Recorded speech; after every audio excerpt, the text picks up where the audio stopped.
quien en coordinación con Iván Enoch Martínez Absalón nos estarán hablando acerca de un tema tan significativo como la evaluación, un trabajo que le han titulado La evaluación a distancia durante la pandemia COVID-19 en educación primaria. Maestro, buenos días y bienvenido.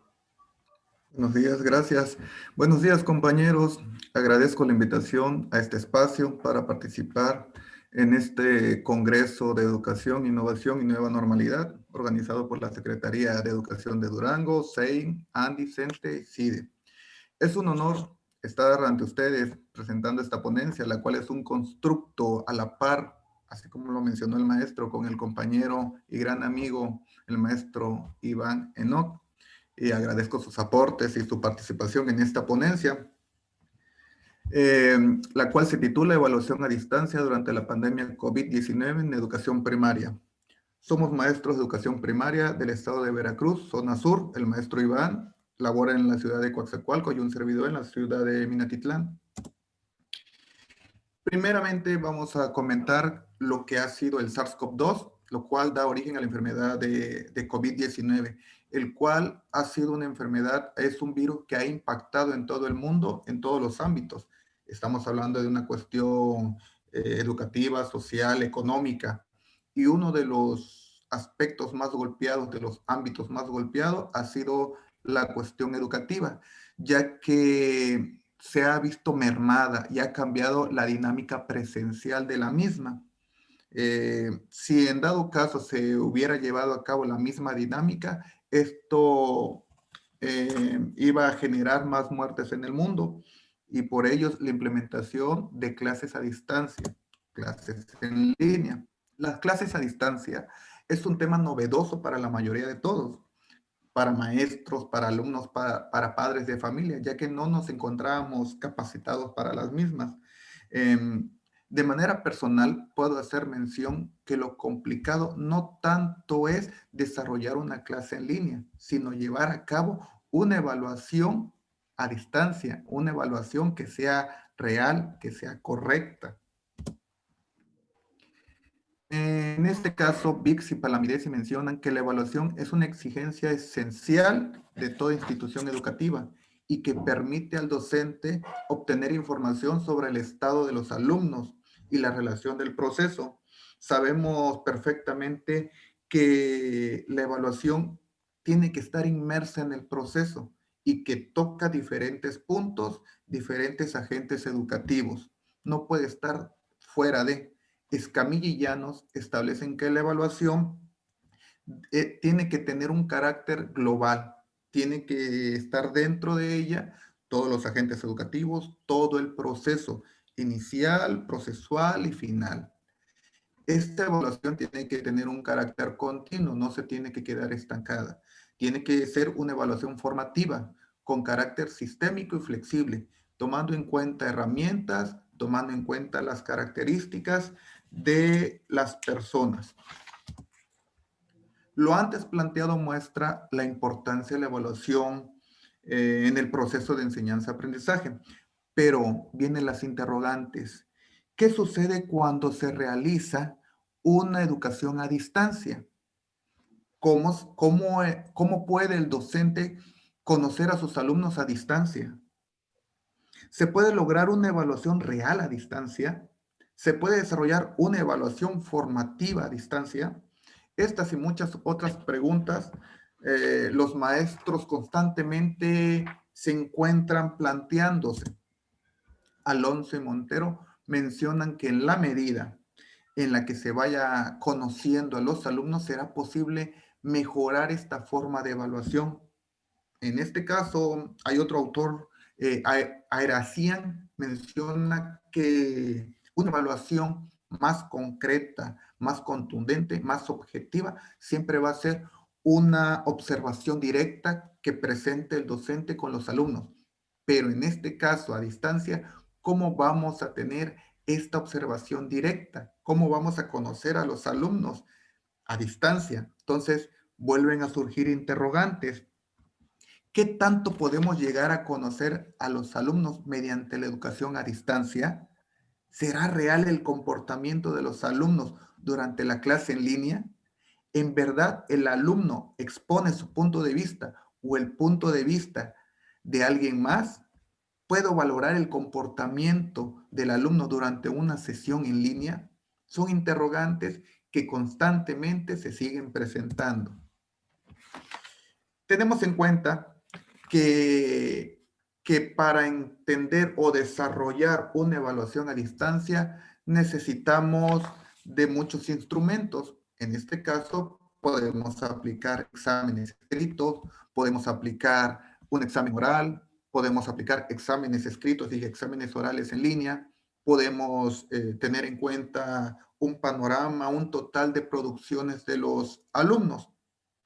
Recuerden que todos estos instrumentos, todas estas formas de valorar el trabajo, nos las hacen llegar de alguna manera.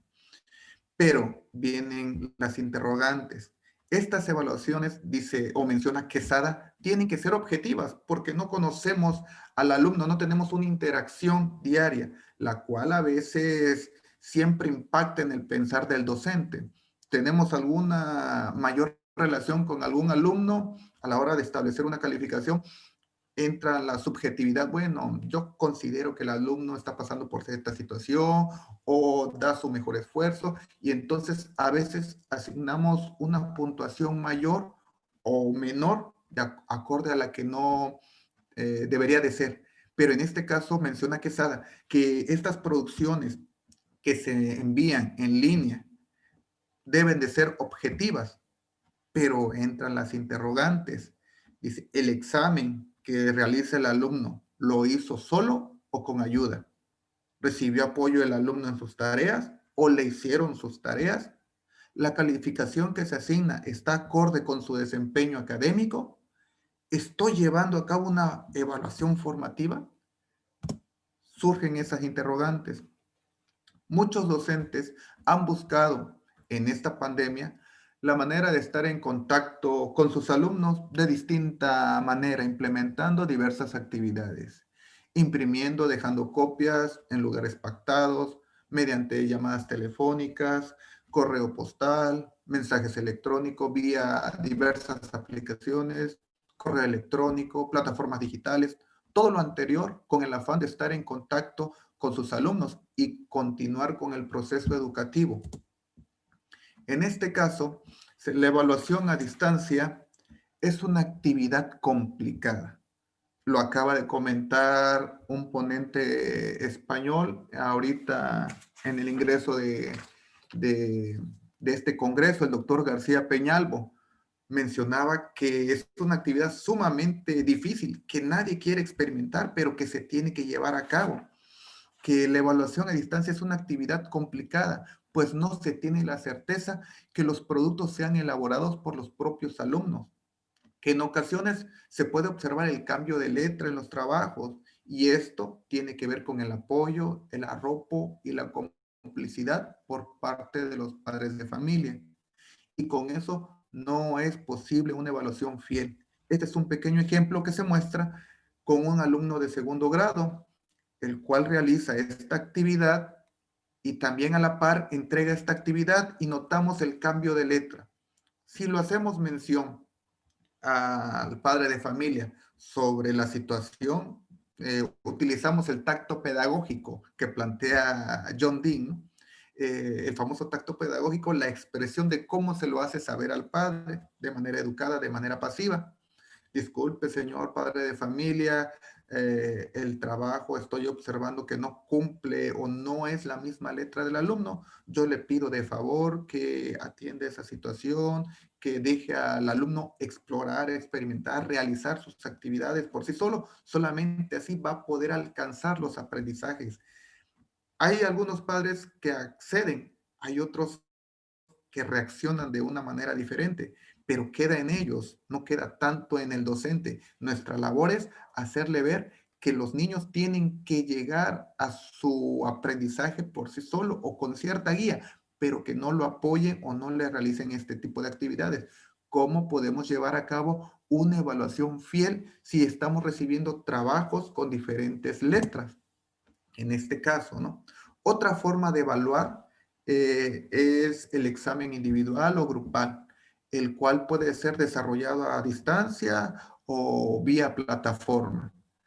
Se acuerda un día, se le otorga al alumno o un grupo de alumnos cierto tiempo para contestar de manera oral o de manera escrita se puede hacer. El docente puede hacer preguntas, mostrar ejemplos, dar pequeños detonantes, todo lo posible para apoyar al estudiante para la realización del mismo. Pero tristemente nos percatamos que a pesar de las recomendaciones e indicaciones que tenemos con los padres de familia, muchos ingenúan para poder ayudar a sus hijos, ¿no? A los alumnos y obtener una mejor calificación, que sabemos perfectamente que no es la real, pero aún así ellos están cegados en esa cuestión y ellos quieren, por así decirlo, apoyar, ayudar a estos alumnos. Este es un claro ejemplo, el cual desarrollamos un examen en línea al grupo. Se les pide la recomendación a los padres que no apoyen, que dejen al niño que conteste por sí solo, que muestre lo que conoce, lo que se ha trabajado durante la semana.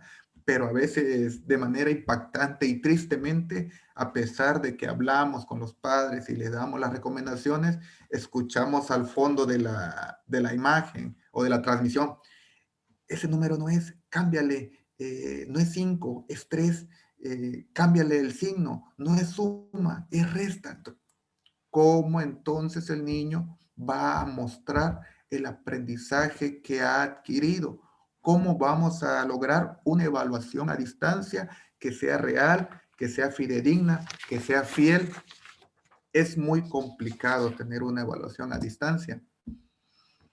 Para concluir, puedo hacer mención que la educación es un proceso inherente de la sociedad y que por ello debemos llevar a cabo o debemos de continuar con la misma, aunque sea a distancia por cuestiones de salud, como ya conocemos, ya que no debe de estar del lado de la preparación o no hay que dejar de lado la preparación de los individuos.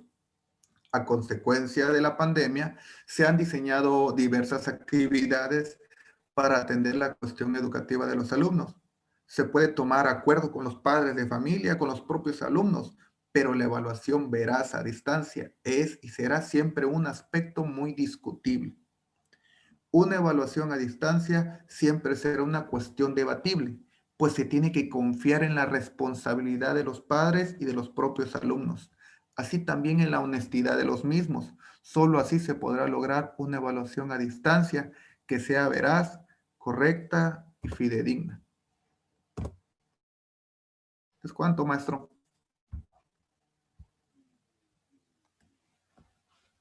Estamos destacando mucho con tu participación la importancia de este proceso de la evaluación. Nos mencionaba mucho que la evaluación a distancia es una actividad complicada y sumamente difícil que incluso nadie quiere enfrentar. Señala la importancia y el reto de lo que viene siendo cómo poder realizar una observación directa bajo estas circunstancias. Lo que nos señala también respecto a que el problema mayor tal vez no ha sido en esta misma pandemia, no ha sido el diseñar las clases, que de por sí es un reto, y acercar a los alumnos, pero aún así todavía hay un reto mayor, que es el proceso de la evaluación por sus características que nos mencionaba usted, que nos hablaba acerca de que sea objetiva, que sea real, que sea integral. Y cómo destaca también la participación de los padres de familia en el sentido de la honestidad que se debe tener, puesto que efectivamente estas características, pues bueno, es un poco tentativo que el padre de familia pueda intervenir para la mejora de la evaluación. Y finalmente, como concluye diciéndonos que una evaluación a distancia requiere de confiar en la honestidad de los padres de familia. Muy amable, maestro Francisco Javier, le agradecemos mucho su participación. Qué bueno que tenemos la presencia también de maestros frente al grupo que nos comparten su situación real que actualmente están enfrentando. Muy amable, maestro Francisco. Nuevamente agradecemos sus comentarios, su trabajo, y pues vamos en este mismo sentido, vamos a ir abriendo el espacio para la próxima presentación. La va a realizar la maestra Trinidad Tolentino Ramírez, quien ella, en representación de la Escuela Secundaria Técnica número 19, José Alonso Huetzina Pocatzin, nos hará la presentación de un tema que ha titulado Educación virtual en época pandemia, un desafío al enseñar enlaces químicos. Maestra Trinidad, si estamos en posibilidades. El varón. Aquí está. Sí, gracias, muy amable. Es hombre. Perdón, una disculpa. No, no se preocupe. Perdón, maestro, disculpe, maestro, No hay problema. me disculpa. Entonces, pues, nuevamente haciendo esta observación, agradeciendo su atención, le damos el micrófono, maestro, bienvenido, muy amable, y adelante con su tema.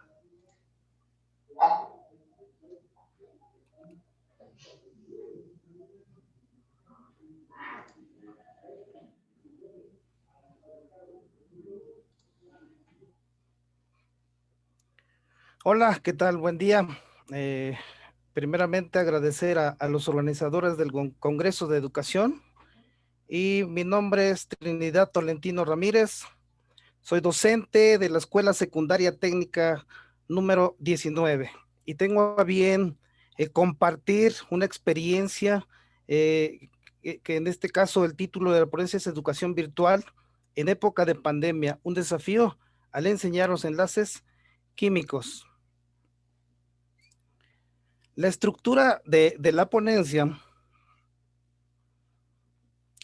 consta de un resumen en donde se hace mención básicamente de la problemática en la enseñanza de la educación virtual, pero principalmente en la enseñanza-aprendizaje de los enlaces químicos. Entonces estaríamos hablando de la asignatura de Ciencias 3 con énfasis en química.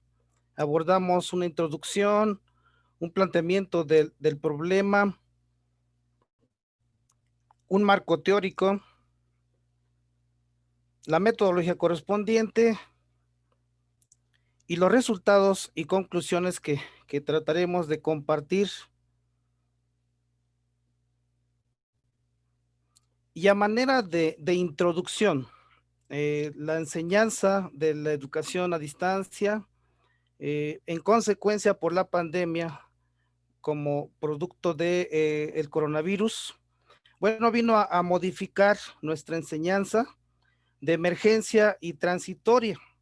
Sin embargo, tenemos que ver también a nuestro favor el punto que en este caso son los nuevos aprendizajes, tanto para en los docentes, pero principalmente nuevos aprendizajes en los alumnos. Y al hacer uso de las nuevas tecnologías en donde realmente no estábamos preparados, sin embargo, repito, tenemos que buscar el lado amable y yo creo que es importante que la enseñanza o nuestra enseñanza tradicional tenga que evolucionar. Esa evolución se debe dar al utilizar tanto plataformas como herramientas digitales y que nos permitan precisamente transformar el aprendizaje de la ciencia.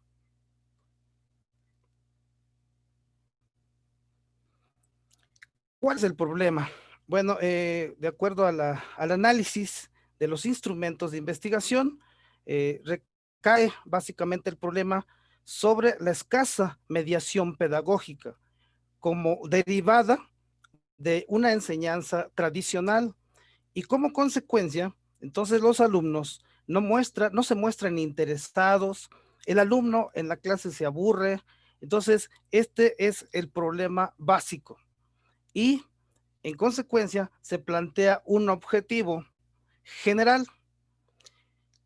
Dice determinar los resultados didácticos mediadores que favorecen el logro del aprendizaje virtual de los enlaces químicos por medio de la mediación pedagógica.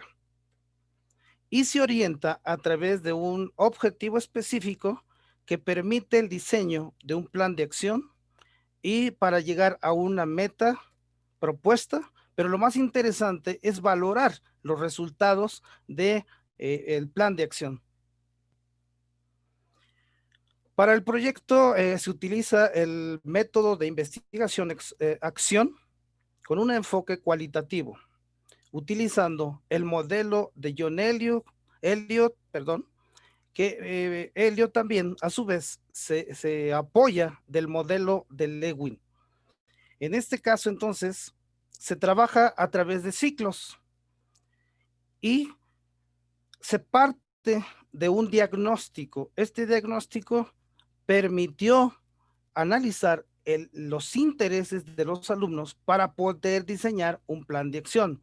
Entonces, el plan de acción se lleva a cabo como una intervención a través de trabajos prácticos con un enfoque constructivista, como una estrategia didáctica.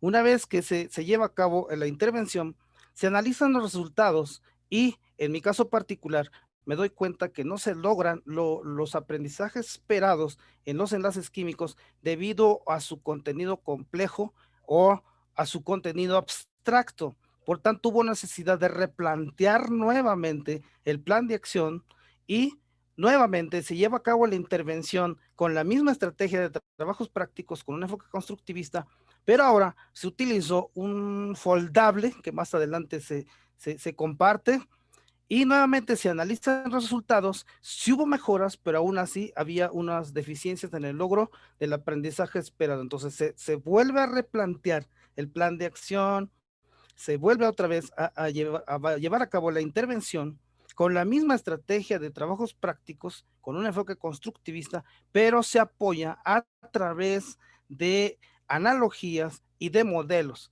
Y nuevamente se analizan los resultados y me doy cuenta que el alumno se muestra interesado y participativo. Entonces hubo una mejora en la enseñanza-aprendizaje de los enlaces químicos.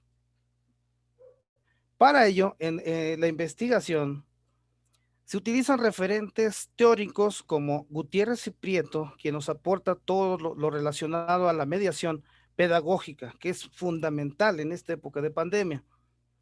Asimismo, nos apoyamos de Sanabria con las aulas virtuales y los trabajos prácticos que se plantea como estrategia didáctica, utilizando como referente teórico a Camaño, y además el enfoque constructivista nos apoya el referente teórico de Díaz Barrigas y Hernández. Y algo crucial en este momento de pandemia es la motivación. Entonces, tanto del docente como del alumno, me apoyo en este caso de un referente que es Naranjo.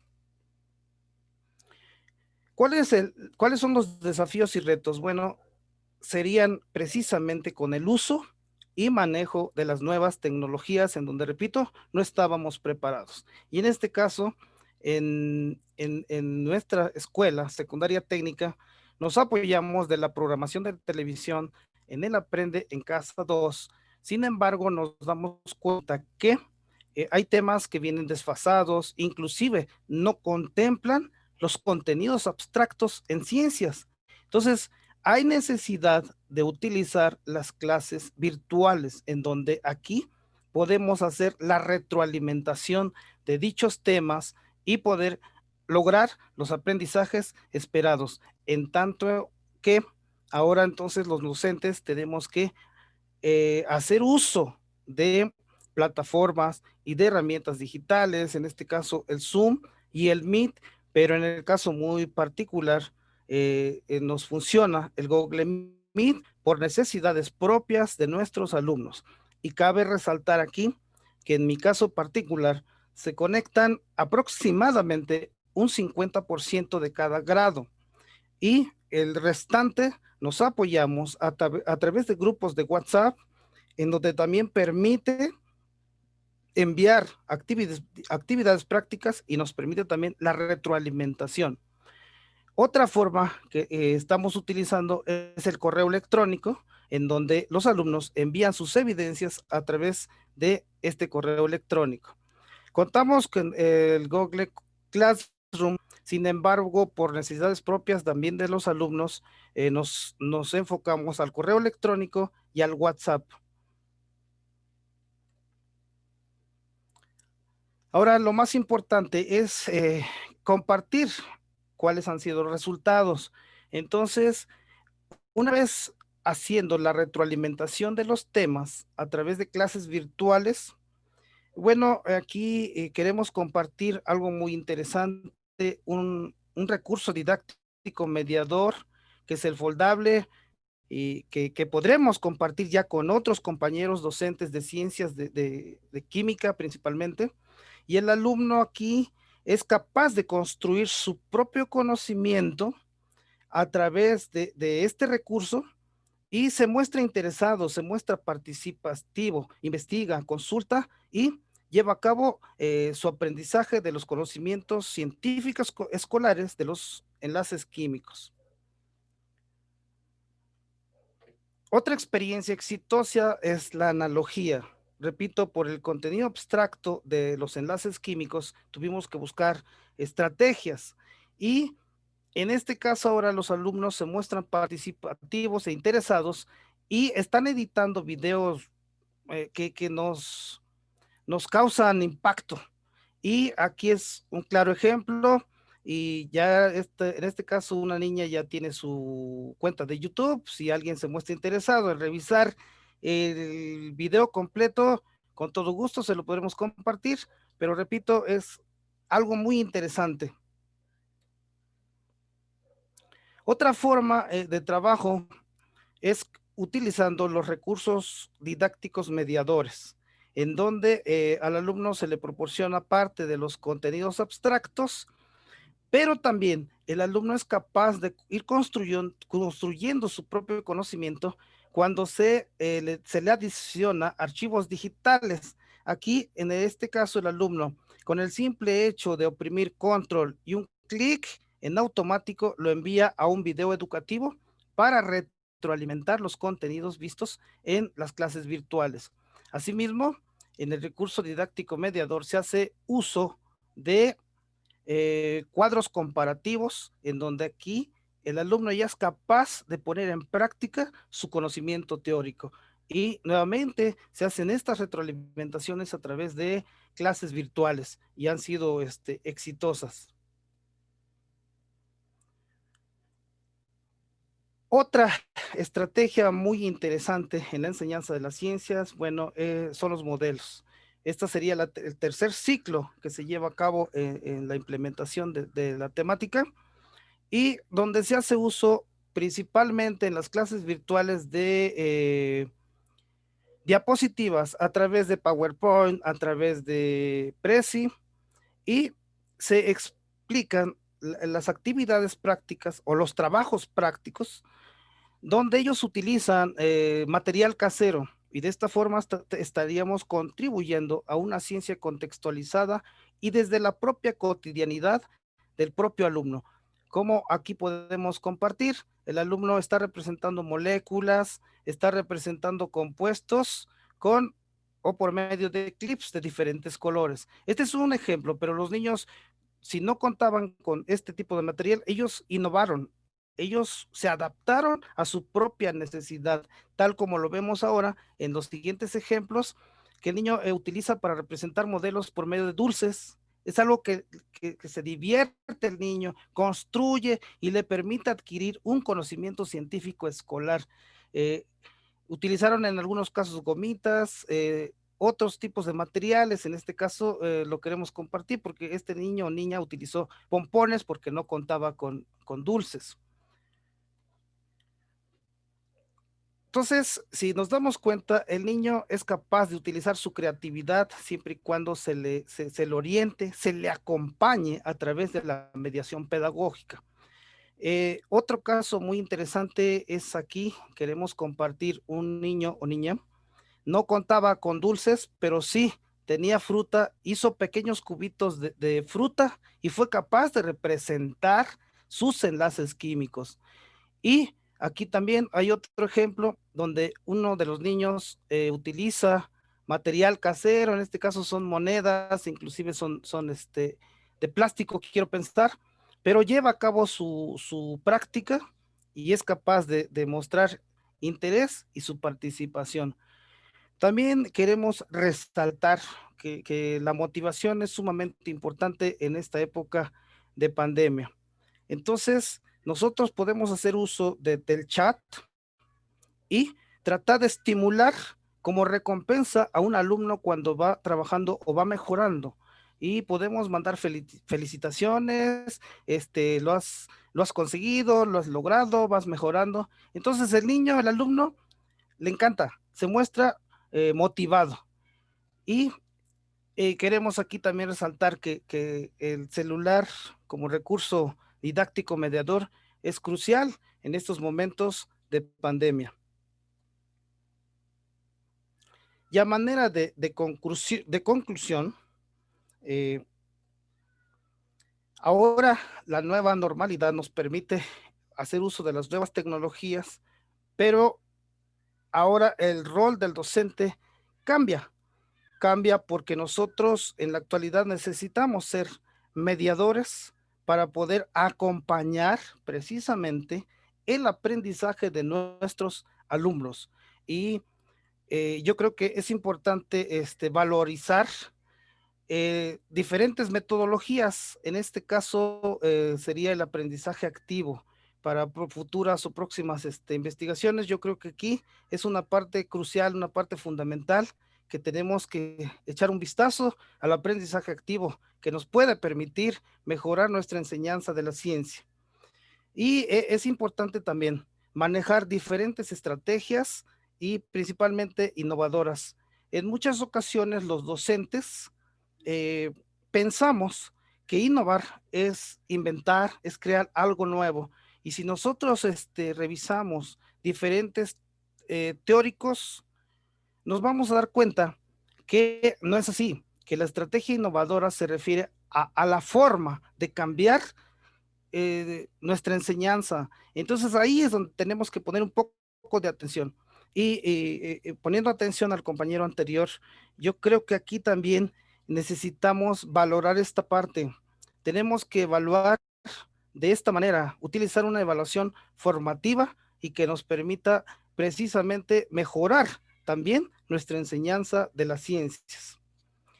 Ahora, ¿qué pasa con el rol del alumno?